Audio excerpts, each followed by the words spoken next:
de Howard Phillips Lovecraft. El horror de Dunwich. Parte 1. Las gorgonas, las hidras y las quimeras, las terroríficas leyendas de Celeno y las arpías, pueden reproducirse en el cerebro de las mentes supersticiosas, pero ya estaban allí desde mucho antes. Son meras transcripciones, tipos. Los arquetipos están dentro de nosotros y son eternos. De lo contrario, ¿cómo podría llegar a afectarnos el relato de lo que sabemos a ciencia cierta que es falso? ¿Será que concebimos naturalmente el terror de tales entes en tanto que pueden infligirnos un daño físico? No, ni mucho menos. Esos terrores están allí de antiguo. Se remontan a antes de que existiese el cuerpo humano. No precisan siquiera de él, pues habrían existido igualmente. El hecho de que el miedo de que tratamos aquí sea puramente espiritual, tan intenso en proporción como si el objeto en la tierra, y que predomine en el periodo de nuestra inocente infancia, plantea problemas cuya solución puede aportarnos una idea de nuestra condición previa a la venida al mundo o, cuando menos, un atisbo del tenebroso reino de la preexistencia. Charles Lamb, Witches and Other Night Fears.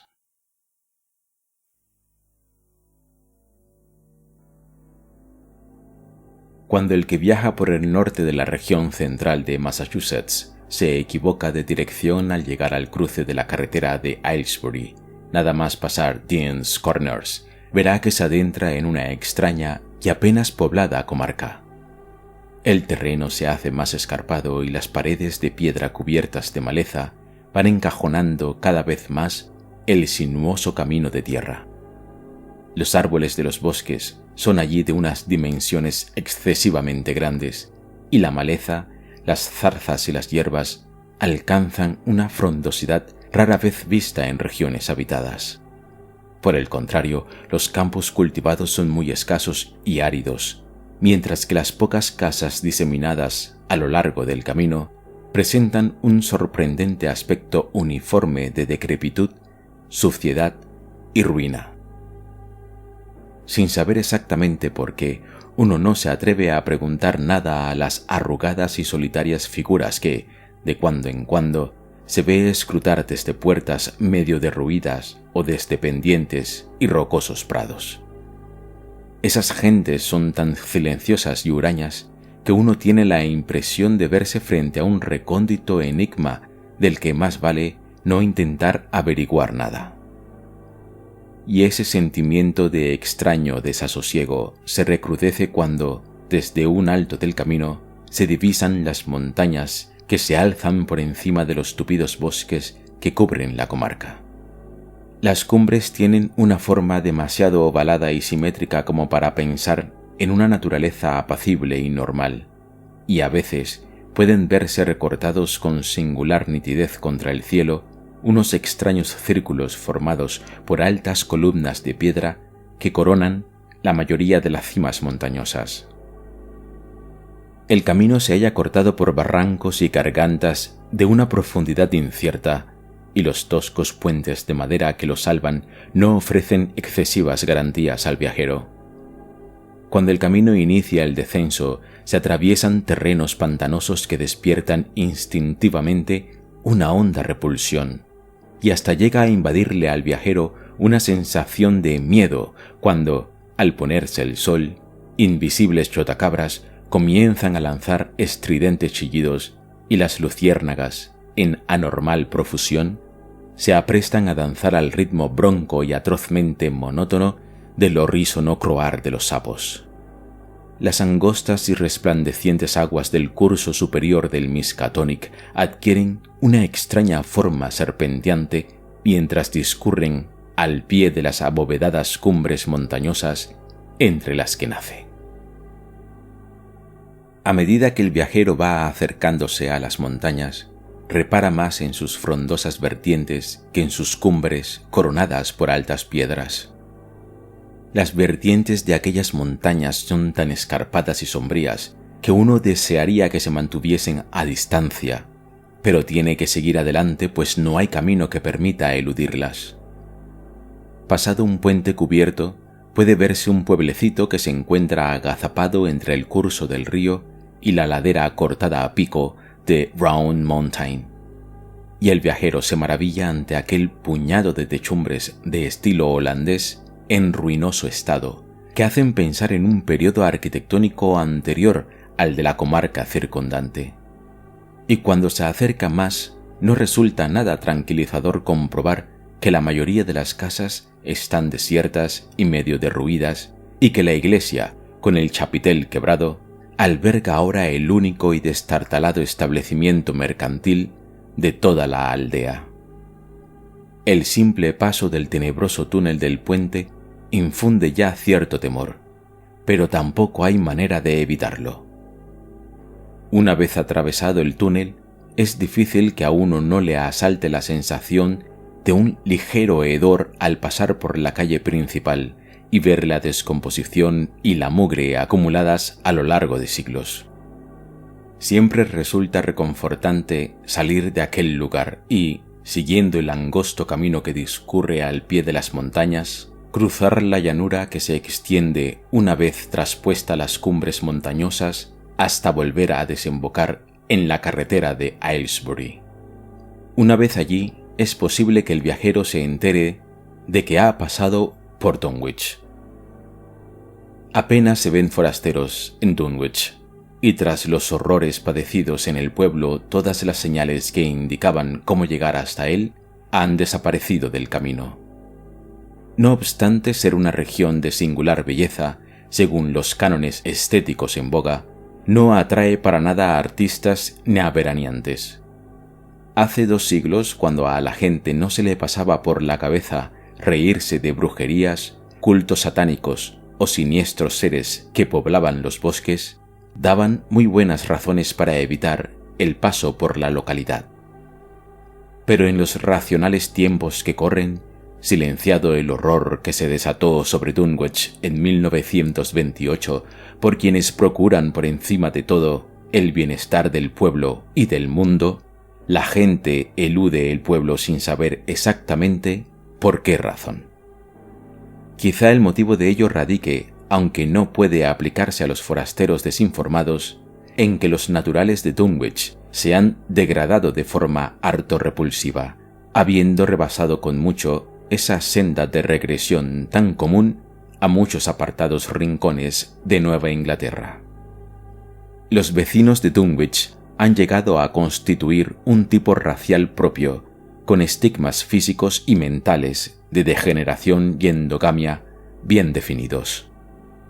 Su nivel medio de inteligencia es increíblemente bajo, mientras que sus anales despiden un apestoso tufo a perversidad y a asesinatos semiencubiertos, a incestos y a infinidad de actos de indecible violencia y maldad.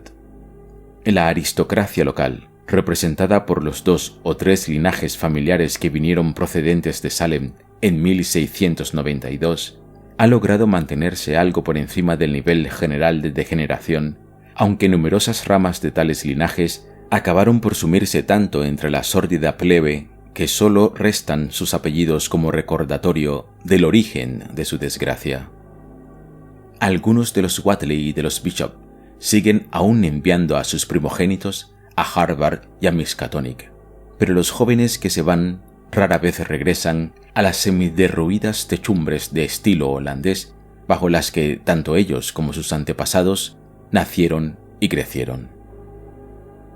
Nadie, ni siquiera quienes conocen los motivos por los que se desató el reciente horror, puede decir qué le ocurre a Dunwich, aunque las viejas leyendas aluden a idolátricos ritos y cónclaves de los indios en los que invocaban misteriosas figuras provenientes de las grandes montañas rematadas en forma de bóveda, al tiempo que oficiaban salvajes rituales orgiásticos contestados por estridentes crujidos y fragores salidos del interior de las montañas.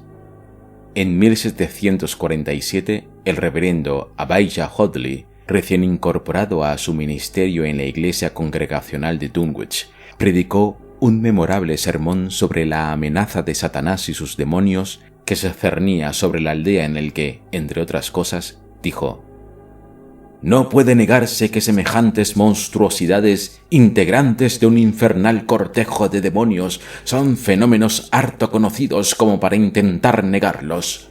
Las impías voces de Azazel y de Buzrael, de Belcebú y de Belial, las oyen hoy saliendo de la tierra más de una veintena de testigos de toda confianza.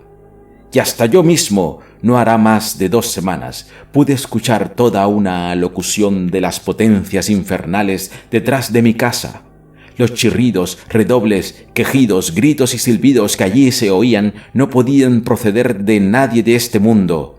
Eran de esos sonidos que solo pueden salir de recónditas cimas que únicamente a la magia negra le es dado descubrir y al diablo penetrar».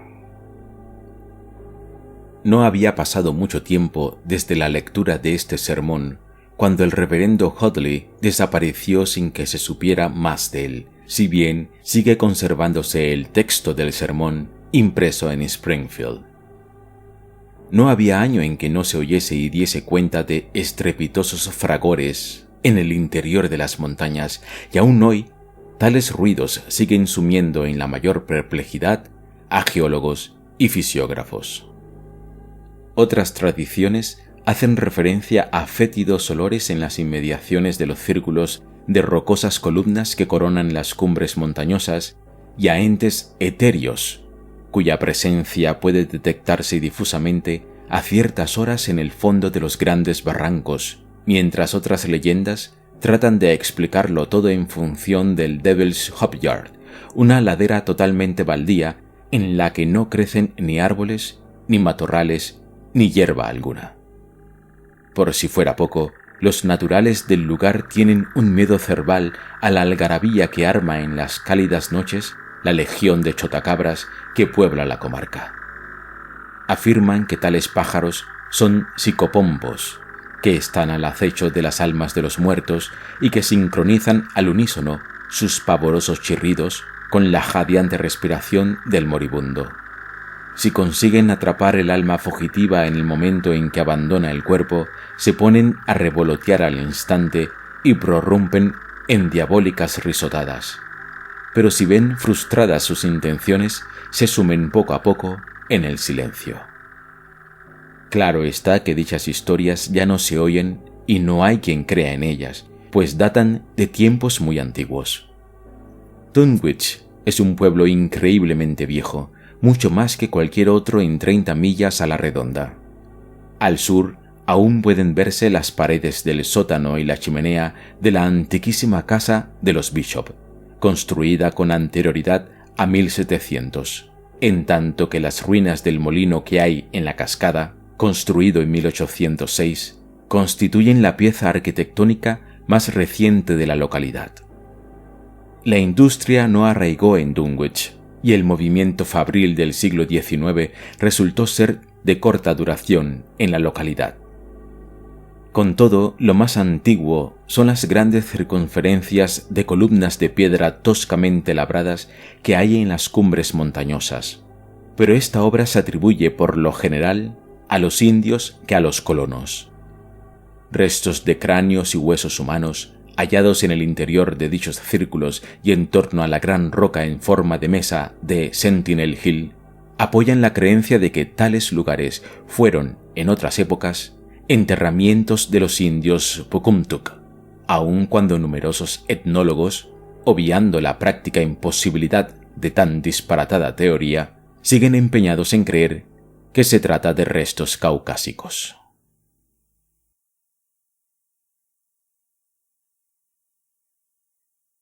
Fue en el término principal de Dunwich, en una granja grande y parcialmente deshabitada levantada sobre una ladera a 4 millas del pueblo y a una media de la casa más cercana, donde el domingo 2 de febrero de 1913, a las 5 de la mañana, nació Wilbur Whately.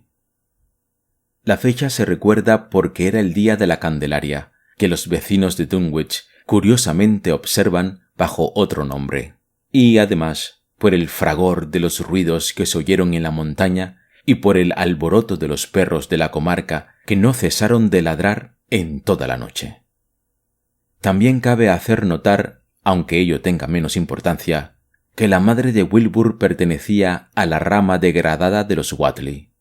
Era una albina de 35 años de edad, un tanto deforme y sin el menor atractivo, que vivía en compañía de su anciano y medio enloquecido padre, de quien durante su juventud corrieron los más espantosos rumores sobre actos de brujería.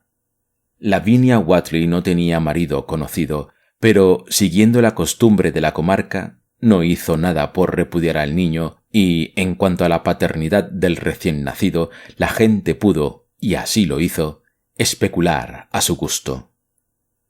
La madre estaba extrañamente orgullosa de aquella criatura de tez morena y facciones de chivo que tanto contrastaba con su enfermizo semblante y sus rosáceos ojos de albina, y cuentan que se la oyó susurrar multitud de extrañas profecías sobre las extraordinarias facultades de que estaba dotado el niño y el impresionante futuro que la aguardaba. Lavinia era muy capaz de decir tales cosas, pues de siempre había sido una criatura solitaria a quien encantaba correr por las montañas cuando se desataban atronadoras tormentas y que gustaba de leer los voluminosos y añejos libros que su padre había heredado tras 2 siglos de existencia de los Whately, libros que empezaban a caerse a pedazos de puro viejos y apolillados. En su vida había ido a la escuela, pero sabía de memoria multitud de fragmentos inconexos de antiguas leyendas populares que el viejo Whately le había enseñado. De siempre habían temido los vecinos de la localidad la solitaria granja, a causa de la fama de brujo del viejo Whately y la inexplicable muerte violenta que sufrió su mujer cuando Lavinia apenas contaba 12 años, no contribuyó en nada a hacer popular el lugar. Siempre solitaria y aislada en medio de extrañas influencias, Lavinia gustaba de entregarse a visiones alucinantes y grandiosas, a la vez que a singulares ocupaciones. Su tiempo libre apenas se veía reducido por los cuidados domésticos en una casa en que ni los menores principios de orden y limpieza se observaban desde hacía tiempo. La noche en que Wilbur nació, pudo oírse un grito espantoso que retumbó incluso por encima de los ruidos de la montaña y de los ladridos de los perros, pero, que se sepa, ni médico ni comadrona alguna estuvieron presentes en su llegada al mundo. Los vecinos no supieron nada del parto hasta pasada una semana, en que el viejo Whately recorrió en su trineo el nevado camino que separaba su casa de Dunwich y se puso a hablar de forma incoherente al grupo de aldeanos reunidos en la tienda de Osborne. Parecía como si se hubiera producido un cambio en el anciano, como si un elemento subrepticio nuevo se hubiese introducido en su obnubilado cerebro, transformándole de objeto en sujeto de temor, aunque, a decir verdad, no era persona que se preocupase especialmente por las cuestiones familiares.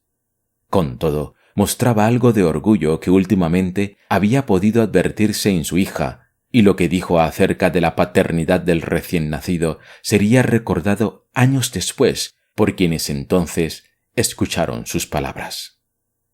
«Me trae sin cuidado lo que piense la gente. Si el hijo de Lavinia se parece a su padre, será bien distinto de cuanto puede esperarse. No hay razones para creer que no hay otra gente a la que se ve por estos aledaños. Lavinia ha leído y ha visto cosas que la mayoría de vosotros ni siquiera sois capaces de imaginar. Espero que su hombre sea tan buen marido como el mejor que puede encontrarse por esta parte de Aylesbury, y si supierais la mitad de cosas que yo sé, no desearíais mejor casamiento por la iglesia, ni aquí ni en ninguna otra parte. Escuchad bien esto que os digo. Algún día oiréis todos al hijo de Lavinia pronunciar el nombre de su padre en la cumbre de Sentinel Hill». Las únicas personas que vieron a Wilbur durante el primer mes de su vida fueron el viejo Zechariah Whatley, de la rama aún no degenerada de los Whatley, y Mamie Bishop, la mujer con quien vivía desde hacía años Earl Sawyer. La visita de Mamie obedeció a la pura curiosidad, y las historias que contó confirmaron sus observaciones, en tanto que Zechariah fue por allí a llevar un par de vacas de raza Alderney que el viejo Whatley le había comprado a su hijo Curtis. Dicha adquisición marcó el comienzo de una larga serie de compras de ganado vacuno por parte de la familia del pequeño Wilbur, que no finalizaría hasta 1928, es decir, el año en que el horror se abatió sobre Dunwich.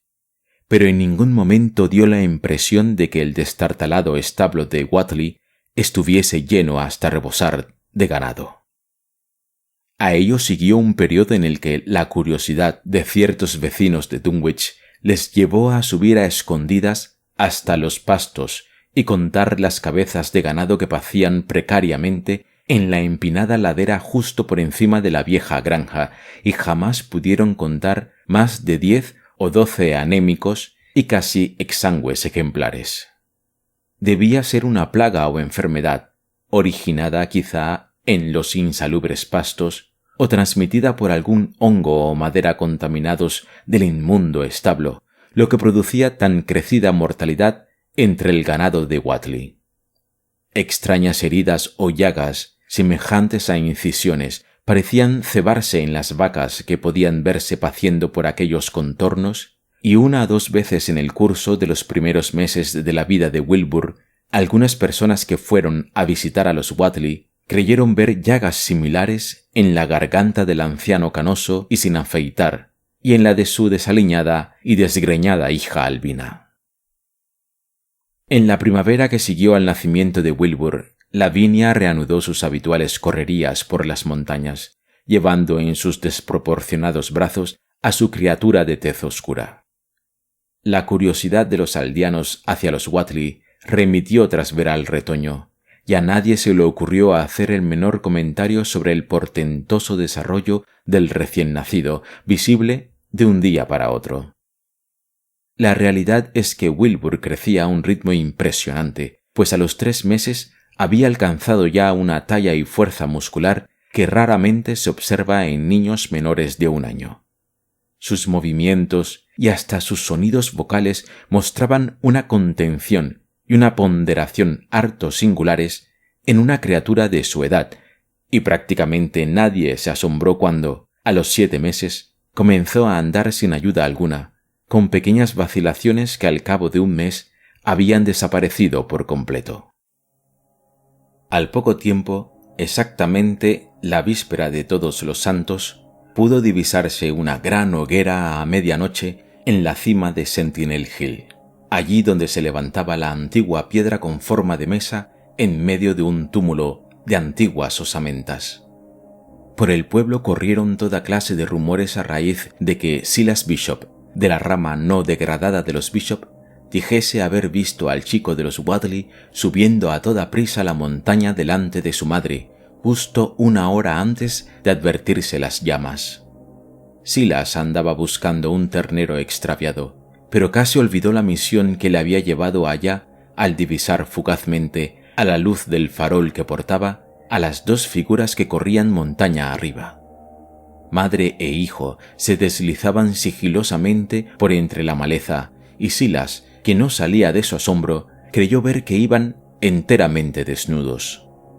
Al recordarlo posteriormente, no estaba del todo seguro por cuanto al niño respecta, y cree que es posible que llevase una especie de cinturón con flecos y un par de calzones o pantalones de color oscuro.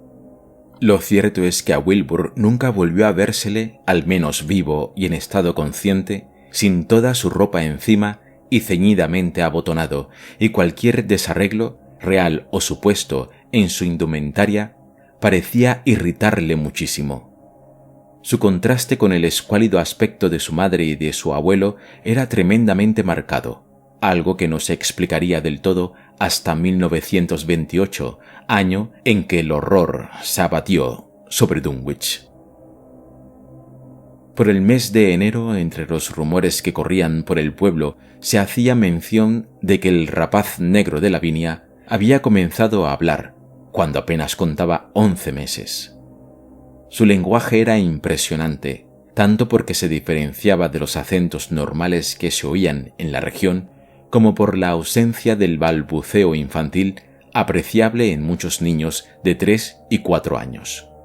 No era una criatura parlanchina, pero cuando se ponía a hablar parecía expresar algo inaprensible y totalmente desconocido para los vecinos de Dunwich. La extrañeza no radicaba en cuanto decía ni en las sencillas expresiones a que recurría, sino que parecía guardar una vaga relación con el tono o con los órganos vocales productores de los sonidos silábicos.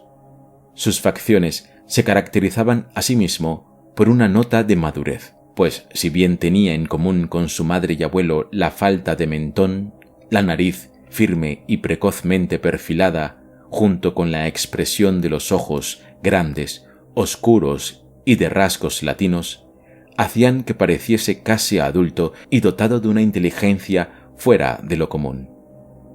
Pese a su aparente brillantez, era empero rematadamente feo.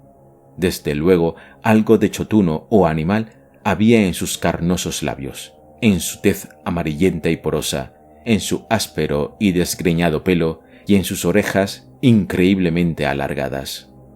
Pronto la gente empezó a sentir aversión hacia él, de forma incluso más marcada que hacia su madre y abuelo, y todo cuanto sobre él se aventuraba a decir se hallaba salpicado de referencias al pasado de brujo del viejo Whately y a cómo retumbaron las montañas cuando profirió a pleno pulmón el espantoso nombre de Yog-Sothoth, en medio de un círculo de piedras y con un gran libro abierto entre sus manos.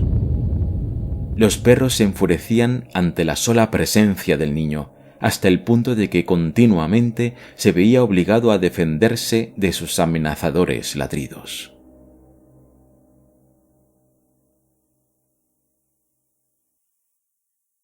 Entretanto, el viejo Whately siguió comprando ganado sin que se viera incrementar el número de su cabaña.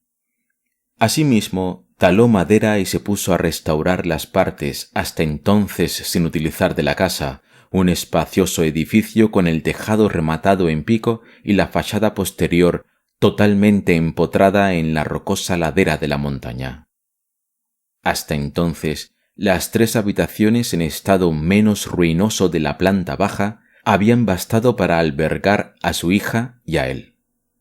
El anciano debía conservar aún una fuerza prodigiosa para poder realizar por sí solo tan ardua tarea. Y aunque a veces murmuraba cosas que se salían de lo normal, su trabajo de carpintería demostraba que conservaba el sano juicio. Empezó las obras nada más nacer Wilbur, tras poner un día en orden uno de los numerosos cobertizos donde se guardaban los aperos, entablarlo y colocar una nueva y resistente cerradura. Ahora, al emprender las obras de reparación del abandonado piso superior, demostró seguir estando en posesión de excelentes facultades manuales. Su manía se reflejaba tan solo en un afán por tapar herméticamente con tablones todas las ventanas del ala restaurada, aunque a juicio de muchos, el mero hecho de intentar repararla ya era una locura. Ya se explicaba mejor que quisiese acondicionar otra habitación en la planta baja para el nieto recién nacido, habitación esta que varios visitantes pudieron ver, si bien nadie logró jamás acceder a la planta superior herméticamente cerrada por gruesos tablones de madera. Revistió toda la habitación del nieto con sólidas estanterías hasta el techo, sobre las cuales fue colocando, poco a poco y en orden aparentemente cuidadoso, los antiguos volúmenes apolillados y los fragmentos sueltos de libros que hasta entonces habían estado amontonados de mala manera en los más insólitos rincones de la casa. «Me han sido muy útiles», decía Whately mientras trataba de pegar una página suelta de caracteres góticos con una cola preparada en el herrumbroso horno de la cocina. pero estoy seguro de que el chico sabrá sacar mejor provecho de ellos. Quiero que estén en las mejores condiciones posibles, pues todos van a servirle para su educación. Cuando Wilbur contaba 1 año y 7 meses, esto es, en septiembre de 1914, su estatura y, en general, las cosas que hacía se salían por completo de lo normal. Tenía ya la altura de un niño de 4 años, hablaba con fluidez y demostraba hallarse dotado de una inteligencia bien despierta. Andaba solo por los campos y empinadas laderas, y acompañaba a su madre en sus correrías por la montaña. Cuando estaba en casa no cesaba de escudriñar los extraños grabados y cuadros que encerraban los libros de su abuelo, mientras el viejo Wadley le instruía y catequizaba en medio del silencio reinante de muchas largas e interminables tardes. Para entonces ya habían concluido las obras de la casa y quienes tuvieron ocasión de verlas se preguntaban por qué habría transformado el viejo Wadley una de las ventanas del piso superior en una maciza puerta entablada. Se trataba de la última ventana abuhardillada de la fachada posterior, orientada a poniente, pegada a la ladera montañosa, y nadie se hacía la menor idea de por qué habría construido una sólida rampa de madera para subir hasta ella. Para cuando las obras estaban a punto de concluir, la gente advirtió que el viejo cobertizo de los aperos, herméticamente cerrado y con las ventanas cubiertas por tablones desde el nacimiento de Wilbur, volvió a quedar abandonado. La puerta estaba siempre abierta de par en par, y cuando Earl Sawyer un día se adentró en su interior, con ocasión de una visita al viejo Wadley relacionada con la venta de ganado, se extrañó enormemente del apestoso olor que se respiraba en el cobertizo, un hedor, según diría posteriormente, que no guardaba parecido con nada conocido, salvo con el olor que se percibía en las inmediaciones de los círculos indios de la montaña, y que no podía provenir de nada sano ni de esta tierra. Pero también es cierto que las casas y cobertizos de los vecinos de Dunwich nunca se caracterizaron, precisamente, por sus buenos olores. No hay nada digno de destacar en los meses que siguieron, salvo que todo el mundo juraba percibir un ligero pero constante aumento de los misteriosos ruidos que salían de la montaña. La víspera del 1 de mayo de 1915 se dejaron sentir tales temblores de tierra que hasta los vecinos de Aylesbury pudieron percibirlos, y unos meses después, en la víspera de Todos los Santos, se produjo un fragor subterráneo, asombrosamente sincronizado con una serie de llamaradas. «Ya están otra vez los Wadley con sus brujerías», decían los vecinos de Dunwich, en la cima de Sentinel Hill. Wilbur seguía creciendo a un ritmo prodigioso, hasta el punto de que, al cumplir 4 años, parecía como si tuviera ya 10. Leía ávidamente, sin ayuda alguna, pero se había vuelto mucho más reservado. Su semblante denotaba un natural taciturno, y por vez primera la gente empezó a hablar del incipiente aspecto demoníaco de sus facciones de chivo. A veces se ponía a musitar en una jerga totalmente desconocida y a cantar extrañas melodías que hacían estremecer a quienes las escuchaban, invadiéndoles un indecible terror. La aversión que mostraban hacia él los perros era objeto de frecuentes comentarios, hasta el punto de verse obligado a llevar siempre una pistola encima para evitar ser atacado en sus correrías a través del campo. Y, claro está, su utilización del arma en diversas ocasiones no contribuyó en absoluto a granjearle la simpatía de los dueños de perros guardianes. Las pocas visitas que acudían a la casa de los Wadley encontraban con harta frecuencia a Lavinia sola en la planta baja, mientras se oían extraños gritos y pisadas en el entablado superior. Jamás dijo Lavinia qué podrían estar haciendo su padre y el muchacho allá arriba, aunque en cierta ocasión, en que un jovial pescadero intentó abrir la atrancada puerta que daba a la escalera, empalideció y un pánico cerval se dibujó en su rostro. El pescadero contó luego en la tienda de Dunwich que le pareció oír el pataleo de un caballo en el piso superior. Los clientes que en aquel momento se encontraban en la tienda pensaron al instante en la puerta, en la rampa y en el ganado que con tal celeridad desaparecía, estremeciéndose al recordar las historias de los años mozos del viejo Whatley y las extrañas cosas que profiere la tierra cuando se sacrifica un ternero en un momento propicio a ciertos dioses paganos. Desde hacía tiempo podía advertirse que los perros temían y detestaban la finca de los Whatley con igual furia que anteriormente habían demostrado hacia la persona de Wilbur. En 1917 estalló la guerra y el juez de paz Sawyer Whatley, en su condición de presidente de la Junta de Reclutamiento local, tuvo grandes dificultades para lograr constituir el contingente de jóvenes físicamente aptos de Dunwich, que habían de acudir al campamento de instrucción.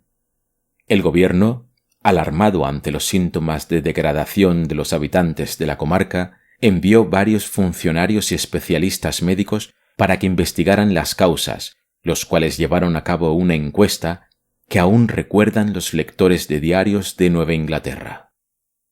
La publicidad que se dio en torno a la investigación puso a algunos periodistas sobre la pista de los Whatley y llevó a las ediciones dominicales del Boston Globe y del Arkham Advertiser a publicar artículos sensacionalistas sobre la precocidad de Wilbur, la magia negra del viejo Whatley, las estanterías repletas de extraños volúmenes, el segundo piso herméticamente cerrado de la antigua granja, el misterio que rodeaba a la comarca entera y los ruidos que se oían en la montaña.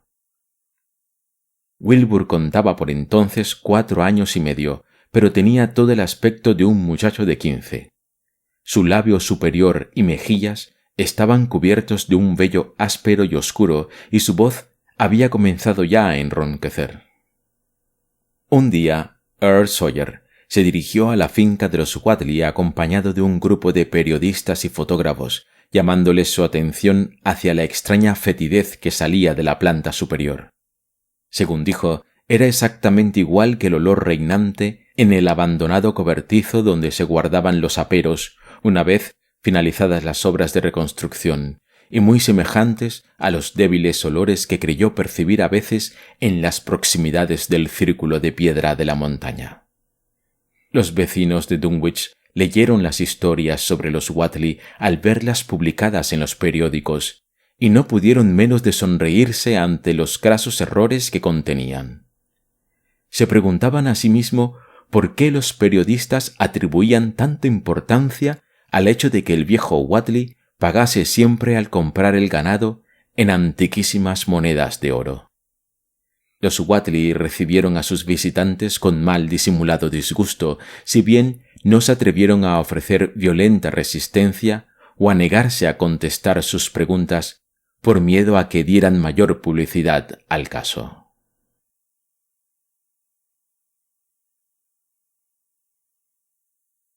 Durante toda una década la historia de los Whatley se mezcló inextricablemente con la existencia general de una comunidad patológicamente enfermiza que se hallaba acostumbrada a su extraña conducta y se había vuelto insensible a sus orgiásticas celebraciones de la víspera de mayo y de Todos los Santos.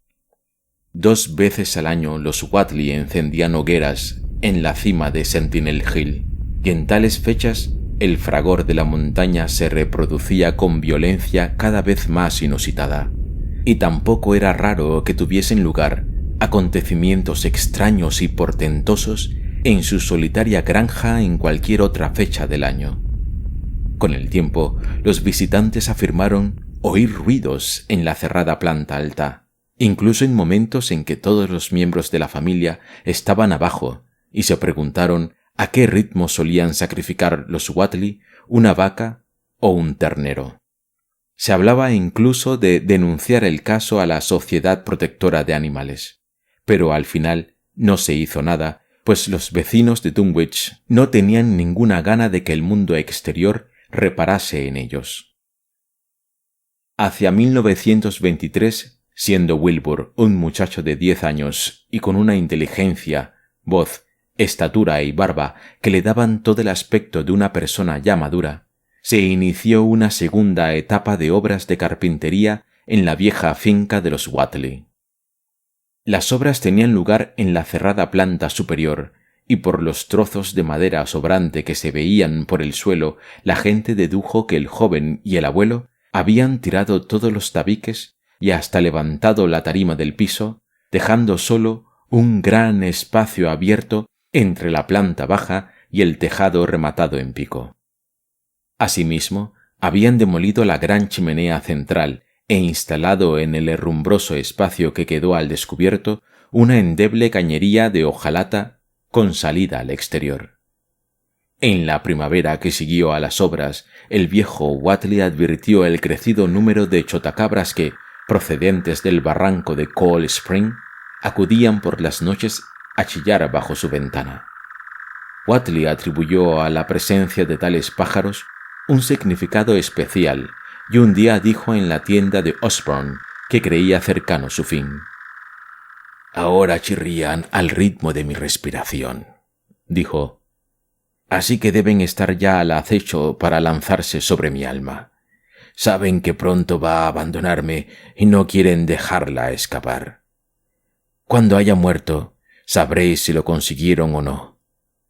Caso de conseguirlo, no cesarían de chirriar y proferir risotadas hasta el amanecer. De lo contrario, se callarían. Los espero a ellos y a las almas que atrapan, pues si quieren mi alma, les va a costar lo suyo».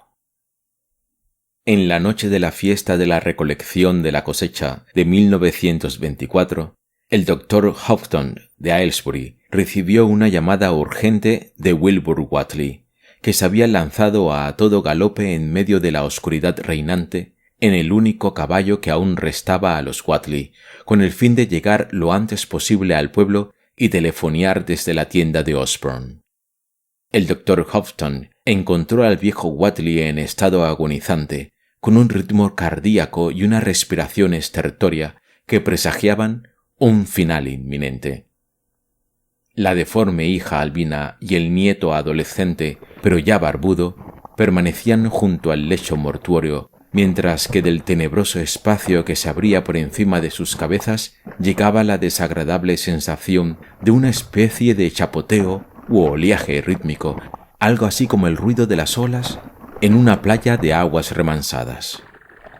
Con todo, lo que más le molestaba al médico era el ensordecedor griterío que armaban las aves nocturnas que revoloteaban en torno a la casa, una verdadera legión de chotacabras que chirriaba su monótono mensaje diabólicamente sincronizado con los entrecortados estertores del agonizante anciano.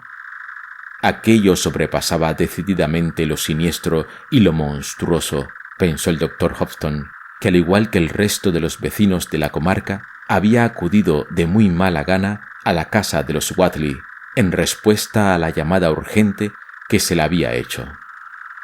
Hacia la 1 de la noche el viejo Whatley recobró la conciencia y, al tiempo que cesaban sus estertores, balbució algunas entrecortadas palabras a su nieto. «Más espacio, Willy.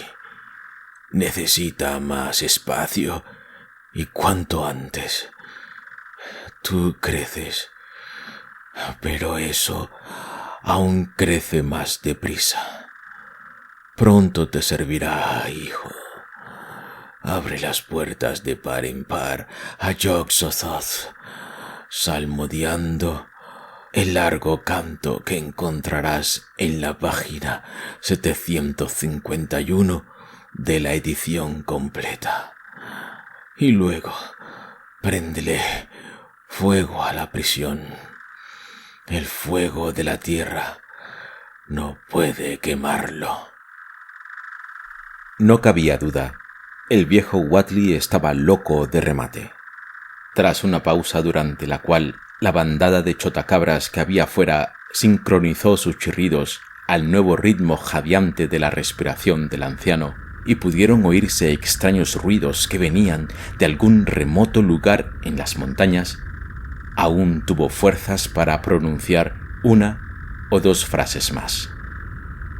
«No dejes de alimentarlo, Willy, y ten presente la cantidad en todo momento, pero no dejes que crezca demasiado deprisa para el lugar, pues si revienta en pedazos o sale antes de que abras a Yog-Sothoth, no habrán servido de nada todos los esfuerzos. Solo los que vienen del más allá pueden hacer que se reproduzca y surta efecto. Solo ellos, los ancianos que quieren volver». Pero tras las últimas palabras volvieron a reproducirse los estertores del viejo Whatley y Lavinia lanzó un pavoroso grito al ver cómo el griterío que armaban los chotacabras cambiaba para adaptarse al nuevo ritmo de la respiración. No hubo ningún cambio durante 1 hora, al cabo de la cual la garganta del moribundo emitió el postrer vagido. El doctor Houghton cerró los arrugados párpados sobre los resplandecientes ojos grises del anciano, mientras la baraúnda que armaban los pájaros remitía por momentos hasta acabar cayendo en el más absoluto silencio. Lavinia no cesaba de sollozar, en tanto que Wilbur se echó a reír sofocadamente, y hasta ellos llegó el débil fragor de la montaña. «No han conseguido atrapar su alma», susurró Wilbur con su potente voz de bajo. Por entonces, Wilbur era ya un estudioso de impresionante erudición, si bien a su parcial manera, y empezaba a ser conocido por la correspondencia que mantenía con numerosos bibliotecarios de remotos lugares en donde se guardaban libros raros y misteriosos de épocas pasadas. Al mismo tiempo, cada vez se le detestaba y temía más en la comarca de Dunwich por la desaparición de ciertos jóvenes que todas las sospechas hacían confluir difusamente en el umbral de su casa. Pero siempre se las arregló para silenciar las investigaciones, ya fuese mediante el recurso de la intimidación o echando mano del caudal de antiguas monedas de oro que, al igual que en tiempos de su abuelo, salían de forma periódica y en cantidades crecientes para la compra de cabezas de ganado. Daba toda la impresión de ser una persona madura y su estatura, una vez alcanzado el límite normal de la edad adulta, parecía que fuese a seguir aumentando sin límite.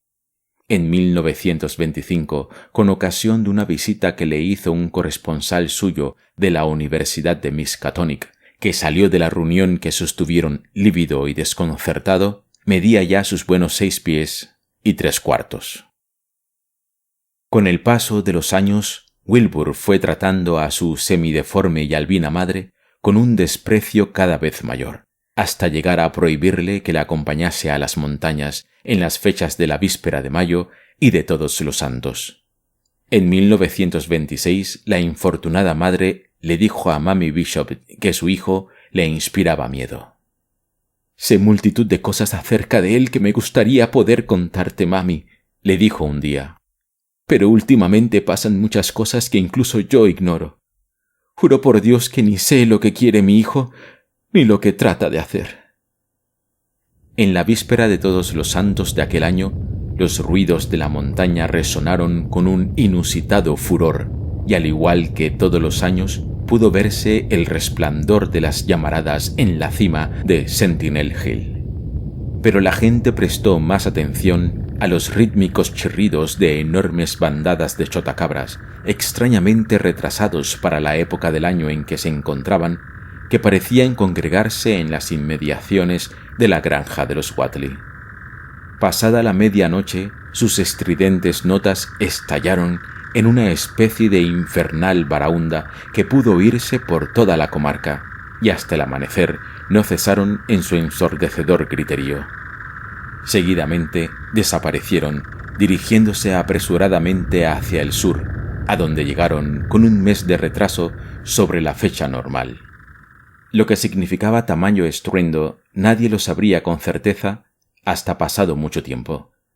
En cualquier caso, aquella noche no murió nadie en toda la comarca, pero jamás volvió a verse a la infortunada Lavinia Whately, la deforme y albina madre de Wilbur. En el verano de 1927, Wilbur reparó 2 cobertizos que había en el corral y comenzó a trasladar a ellos sus libros y efectos personales. Al poco tiempo, Earl Sawyer dijo en la tienda de Osborne que en la granja de los Whately habían vuelto a emprenderse obras de carpintería. Wilbur se aprestaba a tapar todas las puertas y ventanas de la planta baja y daba la impresión de que estuviese tirando todos los tabiques tal como su abuelo y él hicieran en la planta superior 4 años atrás. Se había instalado en uno de los cobertizos y, según Sawyer, tenía un aspecto un tanto preocupado y temeroso. La gente de la localidad sospechaba que sabía algo acerca de la desaparición de su madre, y eran muy pocos los que se atrevían a rondar por las inmediaciones de la granja de los Whately. Por aquel entonces, Wilbur sobrepasaba ya los 7 pies de altura, y nada indicaba que fuese a dejar de crecer.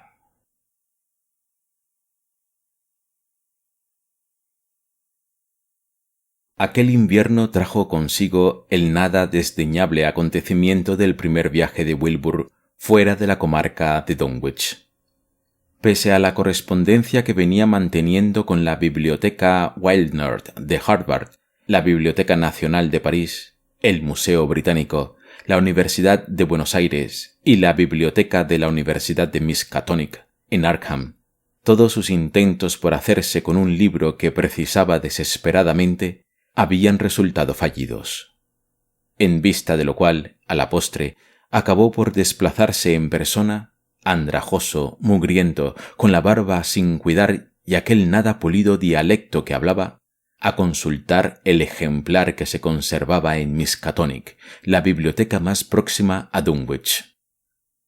Con casi 8 pies de altura y portando una maleta de ocasión recién comprada en la tienda de Osborne, aquel espantajo de tez trigueña y rostro de chivo se presentó un día en Arkham en busca del temible volumen guardado bajo 7 llaves en la biblioteca de la Universidad de Miskatonic, el pavoroso Necronomicon, del enloquecido árabe Abdul al-Hazred, en versión latina de Laus Wormius, impreso en España en el siglo XVII. Jamás hasta entonces había visto Wilbur una ciudad, pero su único interés al llegar a Arkham se redujo a encontrar el camino que llevaba al recinto universitario.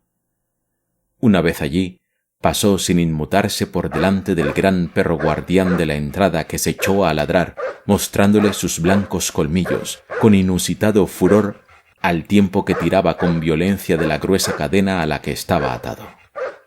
Wilbur llevaba consigo el inapreciable pero incompleto ejemplar de la versión inglesa del Necronomicon del Dr. Dee que su abuelo le había legado, y nada más le permitieron acceder al ejemplar en latín, se puso a cotejar los 2 textos con el propósito de descubrir cierto pasaje que, de no hallarse en condiciones defectuosas, habría debido encontrarse en la página 751 del volumen de su propiedad.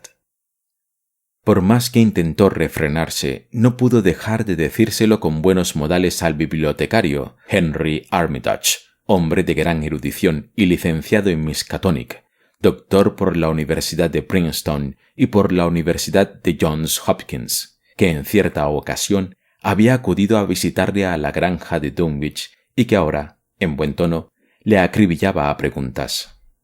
Wilbur acabó por decirle que buscaba una especie de conjuro o fórmula mágica que contuviese el espantoso nombre de Yog-Sothoth. Pero las discrepancias, repeticiones y ambigüedades existentes complicaban la tarea de su localización, sumiéndole en un mar de dudas.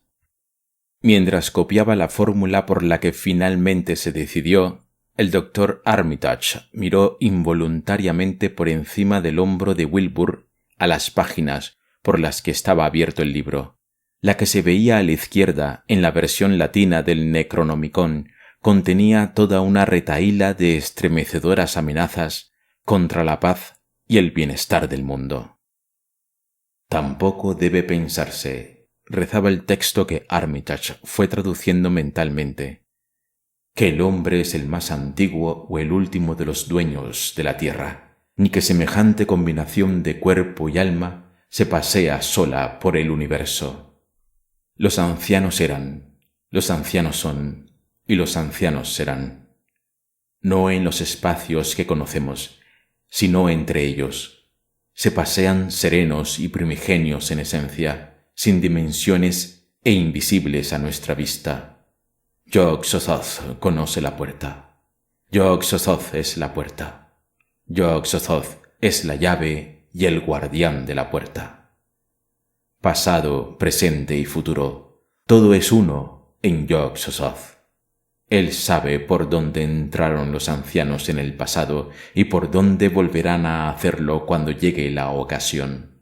Él sabe qué regiones de la tierra aullaron, dónde siguen hoy hollando y por qué nadie puede verlos en su avance.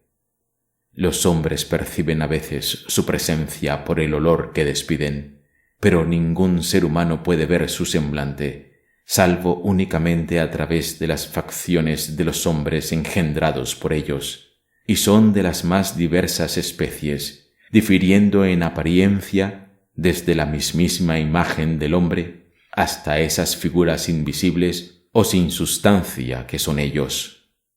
Se pasean inadvertidos y pestilentes por los solitarios lugares donde se pronunciaron las palabras y se profirieron los rituales en su debido momento.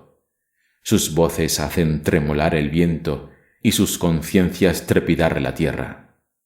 Doblegan bosques enteros y aplastan ciudades, pero jamás bosque o ciudad alguna ha visto la mano destructora. Kadad los ha conocido en los páramos helados, pero ¿quién conoce a Kadad? En el glacial desierto del sur y en las sumergidas islas del océano se levantan piedras en las que se ve grabado su sello. Pero, ¿quién ha visto la helada ciudad hundida o la torre secularmente cerrada y recubierta de algas y moluscos? El gran Hadulu es su primo, pero sólo difusamente puede reconocerlos. Ia, Shub-Niggurath, por su insano olor los conoceréis. Su mano os aprieta las gargantas, pero ni aun así los veis, y su morada es una misma con el umbral que guardáis. Yog-Sothoth es la llave que abre la puerta por donde las esferas se encuentran. El hombre rige ahora donde antes regían ellos, pero pronto regirán ellos donde ahora rige el hombre. Tras el verano el invierno, y tras el invierno el verano, aguardan, pacientes y confiados, pues saben que volverán a reinar sobre la tierra. Al asociar el Dr. Armitage lo que leía con lo que había oído hablar de Dunwich y de sus misteriosas apariciones y de la lúgubre y horrible aureola que rodeaba a Wilbur Whateley y que iba desde un nacimiento en circunstancias más que extrañas hasta una fundada sospecha de matricidio, sintió como si le sacudiera una oleada de temor tan tangible como pudiera serlo cualquier corriente de aire frío y pegajoso emanada de una tumba.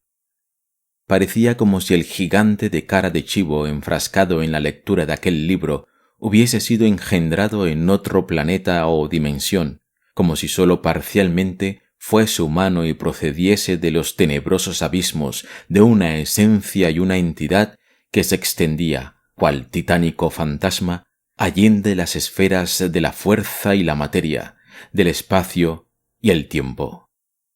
De pronto, Wilbur levantó la cabeza y se puso a hablar con una voz extraña y resonante que hacía pensar en unos órganos vocales distintos a los del común de los mortales.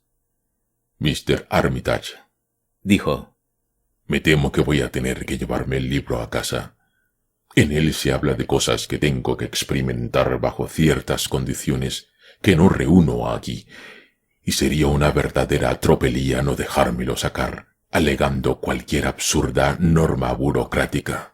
Se lo ruego, señor. Déjeme llevarlo a casa y le juro que nadie advertirá su falta. Ni qué decirle tengo que lo trataré con el mejor cuidado. Lo necesito para poner mi versión de Dee en la forma en que... Se interrumpió al ver la resuelta expresión negativa dibujada en la cara del bibliotecario, y al punto sus facciones de chivo adquirieron un aire de astucia. Armitage, cuando estaba ya a punto de decirle que podía sacar copia de cuanto precisara, pensó de repente en las consecuencias que podrían originarse de semejante contravención y se echó atrás. Era una responsabilidad demasiado grande entregar a aquella monstruosa criatura la llave de acceso a tan tenebrosas esferas de lo exterior. Whatley, al ver el cariz que tomaban las cosas, trató de poner la mejor cara posible. Bueno, ¿qué le vamos a hacer si se pone así? A ver si en Harvard no son tan picajosos. Ya hay más suerte. Y sin decir una sola palabra más, se levantó y salió de la biblioteca, debiendo agachar la cabeza por cada puerta que pasaba. Armitage pudo oír el tremendo aullido del gran perro que había en la entrada, y a través de la ventana observó las zancadas de gorila de Whatley mientras cruzaba el pequeño trozo de campus que podía divisarse desde la biblioteca. Le vinieron a la memoria las espantosas historias que habían llegado a sus oídos y recordó lo que se decía en las ediciones dominicales del Advertiser, así como las impresiones que pudo recoger entre los campesinos y vecinos de Dunwich durante su visita a la localidad. Horribles y malolientes seres invisibles que no eran de la Tierra, o al menos no de la Tierra tridimensional que conocemos, corrían por los barrancos de Nueva Inglaterra y acechaban impúdicamente desde las montañosas cumbres. Hacía tiempo que estaba convencido de ello, pero ahora creía experimentar la inminente y terrible presencia del horror extraterrestre y vislumbrar un prodigioso avance en los tenebrosos dominios de tan antigua y hasta entonces aletargada pesadilla. Estremecido y con una honda sensación de repugnancia, encerró el Necronomicon en su sitio, pero un atroz e inidentificable hedor seguía impregnando aún toda la estancia. Por su insano olor los conoceréis, citó. Sí, no cabía duda. Aquel fétido olor era el mismo que hacía menos de 3 años le provocó náuseas en la granja de Whatley. Pensó en Wilbur, en sus siniestras facciones de chivo, y soltó una irónica risotada al recordar los rumores que corrían por el pueblo sobre su paternidad. ¿Incestuoso vástago? Armitage murmuró casi en voz alta para sus adentros. Dios mío, pero serán simplones. Dales a leer El gran dios Pan de Arthur Machen y creerán que se trata de un escándalo normal y corriente como los de Dunwich. Pero qué informe y maldita criatura, salida o no de esta tierra tridimensional, era el padre de Wilbur Whatley. Nacido el día de la Candelaria, a los 9 meses de la víspera del 1 de mayo de 1912, fecha en que los rumores sobre extraños ruidos en el interior de la Tierra llegaron hasta Arkham. ¿Qué pasaba en las montañas aquella noche de mayo? ¿Qué horror engendrado el día de la invención de la cruz se había abatido sobre el mundo en forma de carne y huesos semihumanos? Durante las semanas que siguieron, Armitage estuvo recogiendo toda la información que pudo encontrar sobre Wilbur Whatley y aquellos misteriosos seres que poblaban la comarca de Dunwich. Se puso en contacto con el Dr. Houghton de Aylesbury, que había asistido al viejo Whatley en su postrera agonía, y estuvo meditando detenidamente sobre las últimas palabras que pronunció, tal como las recordaba el médico. Una nueva visita a Dunwich apenas reportó fruto alguno. No obstante, un detenido examen del Necronomicon, en concreto de las páginas que con tanta avidez había buscado Wilbur, pareció aportar nuevas y terribles pistas sobre la naturaleza, métodos y apetitos del extraño y maligno ser cuya amenaza se cernía difusamente sobre la tierra. Las conversaciones sostenidas en Boston con varios estudiosos de saberes arcanos y la correspondencia mantenida con muchos otros eruditos de los más diversos lugares no hicieron sino incrementar la perplejidad de Armitage, quien, tras pasar gradualmente por varias fases de alarma, acabó sumido en un auténtico estado de intenso temor espiritual. A medida que se acercaba el verano, creía cada vez más que debía hacerse algo para interrumpir la escalada de terror que asolaba los valles regados por el curso superior del Miskatonic e indagar quién era el monstruoso ser conocido entre los humanos por el nombre de Wilbur Whateley.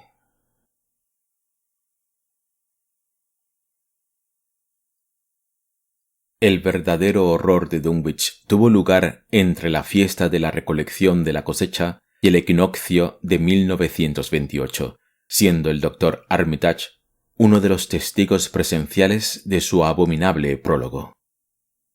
Había oído hablar del esperpéntico viaje que Whateley había hecho a Cambridge y de sus desesperados intentos por sacar el ejemplar del Necronomicon que se conservaba en la biblioteca Whitnor de la Universidad de Harvard.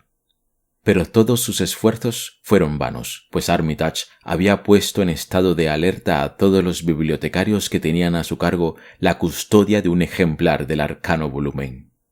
Wilbur se había mostrado asombrosamente nervioso en Cambridge. Estaba ansioso por conseguir el libro y no menos por regresar a casa, como si temiera las consecuencias de una larga ausencia. A primeros de agosto se produjo el cuasi esperado acontecimiento. En la madrugada del tercer día de dicho mes, el Dr. Armitage fue despertado bruscamente por los desgarradores y feroces ladridos del imponente perro guardián que había a la entrada del recinto universitario. Los estridentes y terribles gruñidos alternaban con desgarradores aullidos y ladridos, como si el perro se hubiese vuelto rabioso. Los ruidos iban en continuo aumento, pero entrecortados, dejando entre sí pausas terriblemente significativas. Al poco se oyó un pavoroso grito de una garganta totalmente desconocida, un grito que despertó a no menos de la mitad de cuantos dormían a aquellas horas en Arkham, y que en lo sucesivo les asaltaría continuamente en sus sueños, un grito que no podía proceder de ningún ser nacido en la tierra o morador de ella. Armitage se puso rápidamente algo de ropa por encima y echó a correr por los paseos y jardines hasta llegar a los edificios universitarios, donde pudo ver que otros se le habían adelantado. Aún se oían los retumbantes ecos de la alarma antirrobo de la biblioteca. A la luz de la luna se divisaba una ventana abierta de par en par mostrando las abismales tinieblas que encerraba. Quienquiera que hubiese intentado entrar había logrado su propósito, pues los ladridos y gritos, que pronto acabarían confundiéndose en una sorda profusión de aullidos y gemidos, procedían indudablemente del interior del edificio. Un sexto sentido le hizo entrever a Armitage que cuanto allí sucedía no era algo que pudieran contemplar ojos sensibles y, con gesto autoritario, mandó retroceder a la muchedumbre allí congregada al tiempo que abría la puerta del vestíbulo. Entre los allí reunidos vio al profesor Warren Rice y al Dr. Francis Morgan, a quienes tiempo atrás había hecho partícipes de algunas de sus conjeturas y temores, y con la mano les hizo una señal para que le siguiesen al interior. Los sonidos que de allí salían habían remitido casi por completo, salvo los monótonos gruñidos del perro. Pero Armitage dio un brusco respingo al advertir entre la maleza un ruidoso coro de chotacabras que había comenzado a entonar sus endiabladamente rítmicos chirridos, como si marchasen al unísono con los últimos estertores de un ser agonizante.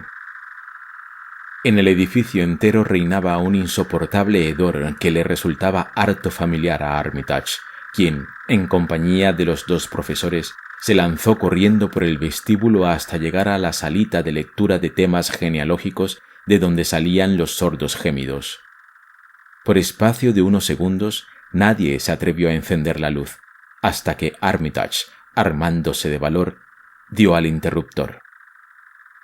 Uno de los tres hombres, cuál no se sabe, profirió un estridente alarido ante lo que se veía tendido en el suelo entre un revoltijo de mesas y sillas volcadas. El profesor Rice afirma que durante unos instantes perdió el sentido, si bien sus piernas no flaquearon ni llegó a caerse al suelo. En el suelo, encima de un fétido charco de líquido purulento, entre amarillento y verdoso y de una viscosidad bituminosa, medio recostado, yacía un ser de casi 9 pies de estatura, al que el perro había desgarrado toda la ropa y algunos trozos de la piel. Aún no había muerto. Se retorcía en medio de silenciosos espasmos, al tiempo que su pecho jadeaba al abominable compás de los estridentes chirridos de los chotacabras que, expectantes, oteaban desde fuera de la sala. Esparcidos por toda la estancia podían verse trozos de piel de zapato y jirones de ropa, y junto a la ventana se veía una mochila de lona vacía que debió arrojar allí a aquel gigantesco ser. Junto al pupitre central había un revólver en el suelo, con un cartucho percutado pero sin pólvora, que posteriormente serviría para explicar por qué no había sido disparado. No obstante, aquel ser que yacía en el suelo eclipsó un momento cualquier otra imagen que pudiera haber en la estancia. Sería harto trillado y no del todo cierto decir que ninguna pluma humana podría describirlo, pero ya sería menos erróneo decir que no podría visualizarse gráficamente por nadie cuyas ideas acerca de la fisonomía y el perfil en general estuviesen demasiado apegadas a las formas de vida existentes en nuestro planeta y a las 3 dimensiones conocidas. No cabía duda de que en parte se trataba de una criatura humana, con manos y cabeza de hombre, en tanto su rostro chotuno y sin mentón llevaba el inconfundible sello de los Huatli. Pero el torso y las extremidades inferiores tenían una forma teratológicamente monstruosa. Solo gracias a una holgada indumentaria pudo aquel ser andar sobre la tierra sin ser molestado o erradicado de su superficie. Por encima de la cintura era un ser cuasi antropomórfico, aunque el pecho, sobre el que aún se hallaban posadas las desgarradoras patas del perro, tenía el correoso y reticulado pellejo de un cocodrilo o un lagarto. La espalda tenía un color moteado entre amarillo y negro y recordaba vagamente la escamosa piel de ciertas especies de serpientes. Pero con diferencia lo más monstruoso de todo el cuerpo era la parte inferior. A partir de la cintura desaparecía toda semejanza con el cuerpo humano y comenzaba la más desenfrenada fantasía que cabe imaginarse. La piel estaba recubierta de un frondoso y áspero pelaje negro, y del abdomen brotaban un montón de largos tentáculos, entre grises y verdosos, de los que sobresalían flácidamente unas ventosas rojas que hacían las veces de boca. Su disposición era de lo más extraño y parecía seguir las simetrías de alguna geometría cósmica desconocida en la Tierra e incluso en el sistema solar.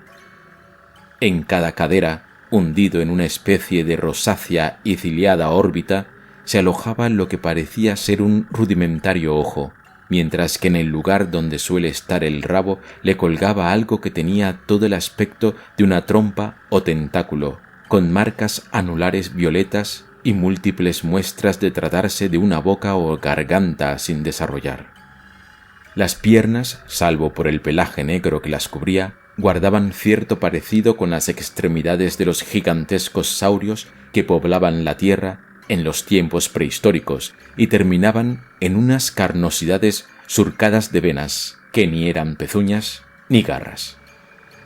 Cuando respiraba, el rabo y los tentáculos mudaban rítmicamente de color, como si obedecieran a alguna causa circulatoria característica de su verdoso tinte no humano, mientras que el rabo tenía un color amarillento que alternaba con otro blanco grisáceo de repugnante aspecto en los espacios que quedaban entre los anillos de color violeta. De sangre no había ni rastro, solo el fétido y purulento líquido verdoso amarillento que corría por el piso más allá del pringoso círculo, dejando tras de sí una curiosa y descolorida mancha. La presencia de los 3 hombres debió despertar al moribundo ser allí postrado, que se puso a balbucir sin siquiera volver ni levantar la cabeza. Armitage no recogió por escrito los sonidos que profería, pero afirma categóricamente que no pronunció ni uno solo en inglés.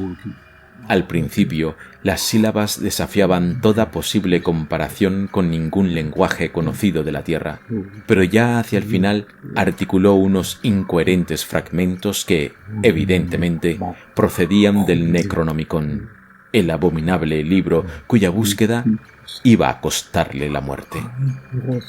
Los fragmentos, tal como los recuerda Armitage, rezaban así poco más o menos. Diga, Kua, Bukdag, Iyag, Jag Sathav, Jag Sathav. Desvaneciéndose su voz en el aire mientras las chotacabras chirriaban en crescendo rítmico de malsana expectación. Luego se interrumpieron los jadeos y el perro alzó la cabeza emitiendo un prolongado y lúgubre aullido. Un cambio se produjo en la faz amarillenta y chotuna de aquel ser postrado en el suelo, al tiempo que sus grandes ojos negros se hundían pasmosamente en sus cavidades. Al otro lado de la ventana cesó de repente el griterío que armaban los chotacabras, y por encima de los murmullos de la muchedumbre allí congregada se oyó un frenético zumbido y revoloteo. Recortadas contra el trasfondo de la luna, podían verse grandes nubes de alados vigías expectantes que alzaban el vuelo y huían de la vista, espantados solo de ver la presa sobre la que se disponían a lanzarse. De pronto, el perro dio un brusco respingo, lanzó un aterrador ladrido y se arrojó precipitadamente por la ventana por la que había entrado. Un alarido salió de la expectante multitud, mientras Armitage decía a gritos a los hombres que aguardaban afuera que en tanto llegase la policía o el forense no podrían entrar en la sala. Afortunadamente, las ventanas eran lo suficientemente altas como para que nadie pudiese asomarse. Para mayor seguridad, echó las oscuras cortinas con sumo cuidado. Entretanto, llegaron 2 policías y el doctor Morgan, que salió a su encuentro al vestíbulo, les instó a que, por su propio bien, aguardasen a entrar en la hedionda sala de lecturas hasta que llegara el forense y pudiera cubrirse el cuerpo del ser allí postrado. Mientras esto ocurría, unos cambios realmente espantosos tenían lugar en aquella gigantesca criatura. No se precisa describir la clase y proporción de encogimiento y desintegración que se desarrollaba ante los ojos de Armitage y Rice, pero puede decirse que, aparte de la apariencia externa de cara y manos, el elemento auténticamente humano de Wilbur Whately era mínimo. Cuando llegó el forense, solo quedaba una masa blancuzca y viscosa sobre el entarimado suelo, en tanto que el fétido olor casi había desaparecido por completo. Por lo visto, Whately no tenía cráneo ni esqueleto óseo, al menos tal como los entendemos. En algo había de parecerse a su desconocido progenitor.